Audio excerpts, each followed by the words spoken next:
বাবা এখন যে করোনা এসছে, করোনাতে কেমন করে তার আগে না খেয়ে আমাকে মরতে হবে। করোনা কতটা সংকট তৈরি করেছে?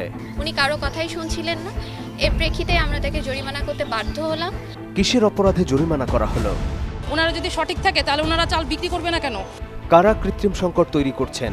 হঠাৎ করে প্রত্যেকের চালের মূল্য আগের যে লাভ করতো তার চেয়ে আরও 4 থেকে 5 টাকা বাড়িয়ে দিয়েছে। মহামারী করোনা ভাইরাসের প্রভাব নিয়ে সার্চলাইটের এবারের অনুসন্ধান।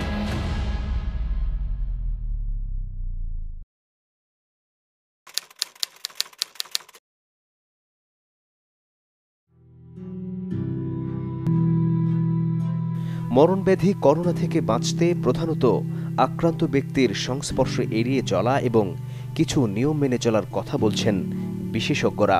নিয়মিত সাবান পানি দিয়ে হাত ধোবেন অথবা হ্যান্ড স্যানিটাইজার ব্যবহার করবেন। অপরিষ্কার হাতে নাক, চোখ, মুখ স্পর্শ করবেন না। ইতোমধ্যে আক্রান্ত এমন ব্যক্তি সংস্পর্শ এড়িয়ে চলুন। সরকারের রোগতত্ত্ব, রোগ নিয়ন্ত্রণ ও গবেষণা ইনস্টিটিউটের পক্ষ থেকে করোনা রোধে বিদেশ ফেরত যাত্রীদেরকে কোয়ারেন্টিনে এবং করোনায় আক্রান্ত রোগীকে আইসোলেশনে থাকার নির্দেশ দেয়া হয়েছে। চাই না এই রোগী বা এই রোগীর পরিবার কোনোভাবে সামাজিকভাবে হেয় প্রতিপন্ন বা হেনস্থা হন। যতদিন পর্যন্ত পরপর 2টো নমুনাতে তাদের নেগেটিভ না আসবে ততদিন পর্যন্ত তারা আইসোলেশনে থাকবেন। প্রশ্ন উঠেছে কোয়ারেন্টিন নিয়ে। ইংরেজি কোয়ারেন্টিন শব্দের মানে হচ্ছে বিশেষ ব্যবস্থাপনায় আলাদা থাকা বা পৃথক্রমে থাকা, যেটির মেয়াদ কমপক্ষে 14 দিন। এ সময় পরিবার কিংবা অন্য কারো সংস্পর্শে না আসা। গত 8 মার্চ দেশে 2 ইতালিয়ান ও 1 বাংলাদেশের মধ্যে করোনা ভাইরাস শনাক্তের প্রথম খবরটি পাওয়া যায়। এরপর থেকেই সবার মাঝে আতঙ্ক ছড়িয়ে পড়ে। 3 জন রোগী স্টেবল, তাদের মধ্যে মৃদু উপসর্গ ছিল, একজনের কেবলমাত্র জ্বর ছিল 99-এর মতন জ্বর, একজনের কাশি ছিল, আরেকজন রোগীর জ্বর এবং কাশি দুটোই ছিল। পুরো দেশে করোনা ছড়িয়ে পড়ার আগেই সরকার বেশ কিছু পদক্ষেপ নেয়। স্কুল, কলেজ সহ সব শিক্ষা প্রতিষ্ঠান বন্ধ করে দেয়।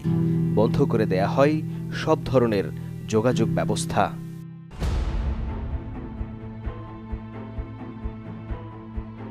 উনি কারো কথাই শুনছিলেন না, এর প্রেক্ষিতে আমরা তাকে জরিমানা করতে বাধ্য হলাম। কিসের অপরাধে কাকে জরিমানা করা হলো? আমি যেটা বস্তা আগে 1250 টাকা নিচ্ছি, গতকালকে চাইছে সেটা 1500 টাকার মতো। করোনায় চালের বাজারে কেন অস্থিরতা, সেসব নিয়ে ফিরছি একটা বিরতির পর।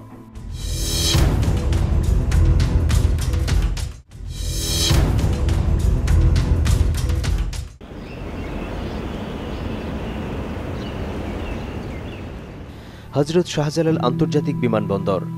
যাত্রীর ভিড়ে ঠাসা থাকলেও এখন শুনশান নীরবতা। লন্ডন ফেরত এক যাত্রীকে পাওয়া গেলেও চোখে মুখে শঙ্কা আর আতঙ্কের ছাপ। কেউ দেখার আগেই বিমানবন্দর ছাড়ার চেষ্টা। আমি আসছি লন্ডন থেকে। আমি এখানে আসছি, আসার পর আমি এখানে আমার নিজের ইচ্ছে আমি হোম কোয়ারেন্টাইনে চলে যাব।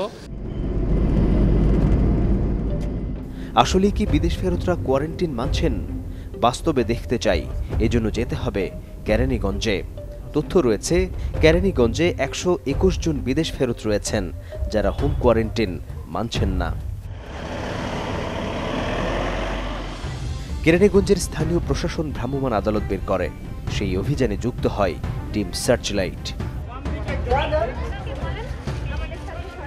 কেরানীগঞ্জের শোভাঢ্যা এলাকা, সেখানে সৌদি ফেরত এক নারীকে পাওয়া গেল। 1 সপ্তাহ আগে দেশে ফিরেছেন। হোম কোয়ারেন্টিনে থাকার কথা থাকলেও থাকছেন পরিবারের সবার সাথে।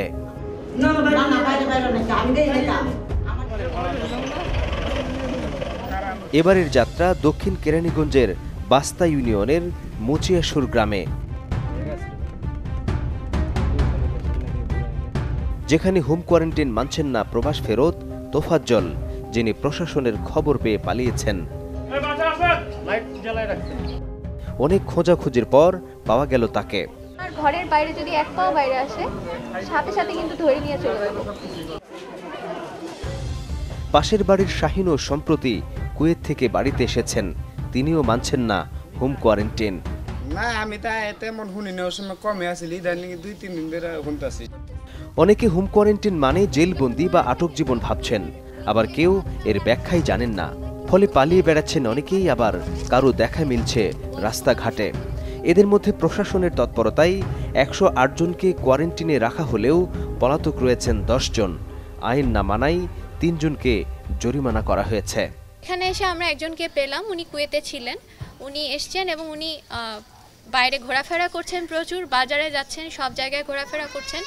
উনাকে আমাদের পুলিশ সদস্যরা এসে সচেতন করার পরেও উনাকে বাসার ভেতরে ঢোকানো যাচ্ছিল না, উনি কারো কথাই শুনছিলেন না। এর প্রেক্ষিতে আমরা তাকে জরিমানা করতে বাধ্য হলাম। একদিকে প্রবাসীদের অনেকেই হোম কোয়ারেন্টাইন মানছেন না, অন্যদিকে নিত্যপণ্যের বাজার ঊর্ধ্বমুখী। দুয়ে মিলে উভয় সংকটে প্রশাসন। করোনা ভাইরাস যেখানে মানবতাকে ভাবিয়ে তুলেছে, সেখানে কিছু অসাধু ব্যবসায়ী অমানবিক হয়ে অধিক মুনাফার আশায় নেমেছেন সিন্ডিকেট ব্যবসায়ী, ইচ্ছামতো বাড়াচ্ছেন নিত্যপণ্যের দাম। আমরা একটা চালের গুদামে আছি এবং এই চালের গুদামে তারা যে চালের মজুদ রেখেছে, সেই চালের যে তাদের যে বিক্রি, খুচরা বিক্রি কিংবা দোকানদারদের কাছে যে বিক্রি, সেটি অনেক বেশি মূল্যে বলে আমরা জানতে পেরেছি। এবং এটি কিন্তু আসলে এই মহামারীগুলোর একটা ভয়ানক দিক, যে শুধু করোনা ভাইরাসের প্রকোপ নিয়েই যখন দেশ ভাবছে, তার বাইরে এই ধরনের পরিস্থিতিকেও কিন্তু সামাল দিতে হচ্ছে সরকারকে। রাজধানীর যাত্রাবাড়ির অন্যতম এই চালের আড়ত 3 দিন বন্ধ রাখার সিদ্ধান্ত নিয়েছিলেন চাল ব্যবসায়ীরা, কিন্তু সেই খবর পেয়ে র্যাবের ভ্রাম্যমাণ আদালত হাজির হয় সেখানে। এইরকম সময় তো বন্ধ থাকে না। খবর পেয়ে চাল ব্যবসায়ী নেতাও ছুটে এসেছেন। তার উপস্থিতিতেই একে একে বন্ধ দোকানের শাটার খুলতে থাকে। তার মানে বাজারে চালের কৃত্রিম সংকট তৈরি করতে চেয়েছিলেন তারা।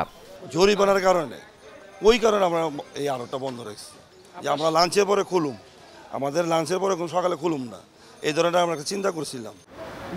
অভিযান আর জরিমানার ভয়ে দোকান বন্ধ রাখার বিষয়টি কতটুকু সত্য তা পরিষ্কার হলো একজন গ্রাহকের বক্তব্যে। ওনারা যদি সঠিক থাকে তাহলে ওনারা চাল বিক্রি করবে না কেন? আদালতের সামনে ওনাদের তো চাল বিক্রি করা উচিত, তাহলে ওনারা সঠিক দামে নিশ্চয়ই বিক্রি করতে পারবে না। তার মানে চাল ব্যবসায়ী নেতা যা বলছেন তা সত্য নয়। একই তথ্য দিলেন পাশের আরেক ক্রেতা। তারা বলতেছে 2 থেকে 2.5 ঘন্টা পর আসতে, নতুবা কালকে আসতে। জরিমানার ভয়ে দোকান বন্ধ রাখার বিষয়টি সাজানো বক্তব্য, তা কিন্তু পরিষ্কার। অর্থাৎ ব্যবসায়ী নেতা চাল ব্যবসায়ীদের বাঁচাতে মিথ্যা বুলিয়া ওড়াচ্ছেন। আমি যেটা বস্তা আগে 1250 টাকা নিচ্ছি, গতকালকে চাইছে সেটা 1500 টাকার মতো। হ্যাঁ, ভাবলাম যে সকালে নিব, সকাল আসার পর দেখি ওরা স্ট্রাইক করছে। গ্রাহকের এমন বক্তব্যের পর যাচাই বাছাইয়ের আর প্রয়োজন পড়ে না। অর্থাৎ চালের কৃত্রিম সংকট তৈরি করতেই যাত্রাবাড়ির ব্যবসায়ীরা একাট্টা হয়েছিলেন। হঠাৎ করে প্রত্যেক চালের মূল্য আগের যে লাভ করতো তার চেয়ে আরও 4 থেকে 5 টাকা বাড়িয়ে দিয়েছে। এবং এই যে 4 থেকে 5 টাকা বাড়িয়ে দেওয়ার কারণে আপনার হচ্ছে খুচরা বাজারে গিয়ে আরও 2-3 টাকা বেড়ে গেছে। এবং ইন দ্য মিন টাইম যেটা হয়েছে, কিছু কিছু মিলাররাও কিন্তু এই সুযোগটাও নিয়েছে, তারাও কিন্তু এখন কিছুটা বাড়িয়ে দেওয়ার চেষ্টা করছেন। প্রশাসনের তৎপরতায় চাল ব্যবসায়ীদের অপতৎপরতা সাময়িক সময়ের জন্য ঠেকানো গেলেও স্থায়ী হবে কি? 1 সপ্তাহের ব্যবধানে কেজিতে চালের দাম 8 টাকা বেশি রাখা মানে মাথায় বাড়ি দেয়া, যেটি করতে একটুও দ্বিধা করেননি চাল ব্যবসায়ীরা। আরে বাবা, এখন যে করোনা এসছে, করোনাতে কেমন করে তার আগে না খেয়ে আমরাকে মরতে হইব। করোনা নয়, অভাবকেই কেন মৃত্যুর কারণ মনে করছেন? আল্লাহর কাছে প্রার্থনা করছি, আমার গরিবের আর তুমি ছাড়া আমার আর কেউই নেই। গরিবের কেউ আছে কি নেই, সেই বাস্তবতা নিয়ে ফিরছি আরেকটা বিরতির পর।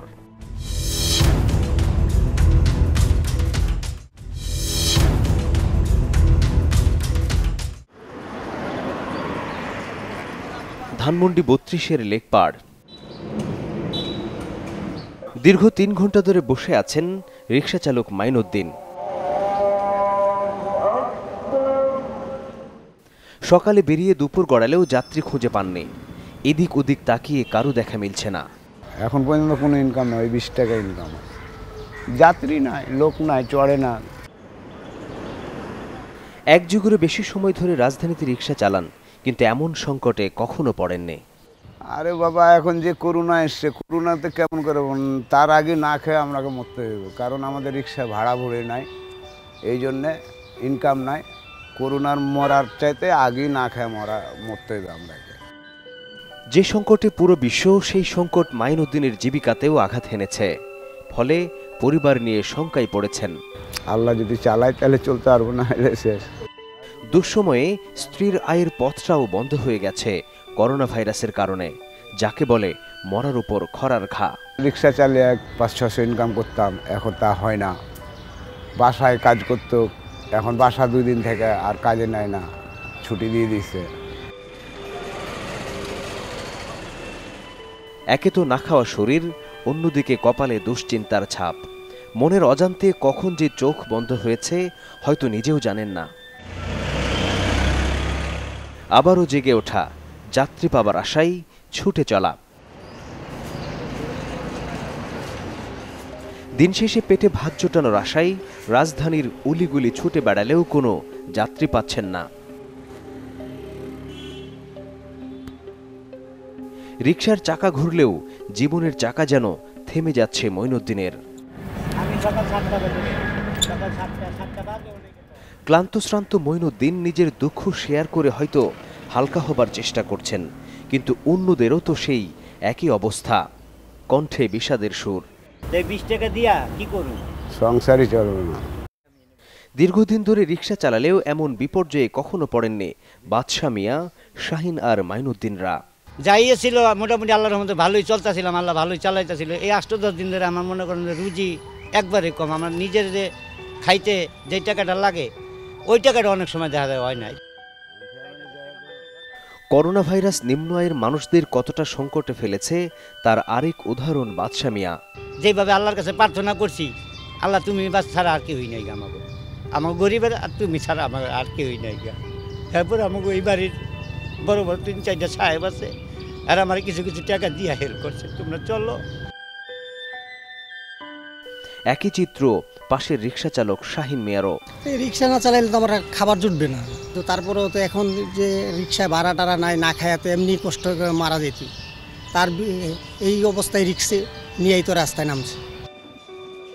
করোনা সংকটে পুরো পৃথিবী যখন একাকার, ঠিক তখন বাজার ব্যবস্থাপনা অস্থিতিশীল করছেন কিছু অসাধু মুনাফাখোর, যার প্রভাব পড়ছে অসহায়, দরিদ্র এবং খেটে খাওয়া মানুষের ওপর, যারা করোনার চেয়েও এখন বেশি ভয় পাচ্ছেন ক্ষুধাকে। এই অবস্থায় মনুষ্যত্ব এবং মহানুভবতাই পারে সবার মুখে হাসি ফোটাতে। দর্শক, সুনির্দিষ্ট কোনো তথ্য, পরামর্শ কিংবা অভিযোগ থাকলে যোগাযোগ করতে পারেন স্ক্রিনে দেখানো নাম্বারে, জানাতে পারেন সামাজিক যোগাযোগ মাধ্যমেও। আপনার দেয়া তথ্যে সমাজের রন্ধ্রে রন্ধ্রে ঘাপটি মেরে থাকা জমাট অন্ধকারে আলো ফেলবে টিম সার্চলাইট। অনুসন্ধানের আলো হাতে দেখা হবে অন্ধকার পথে।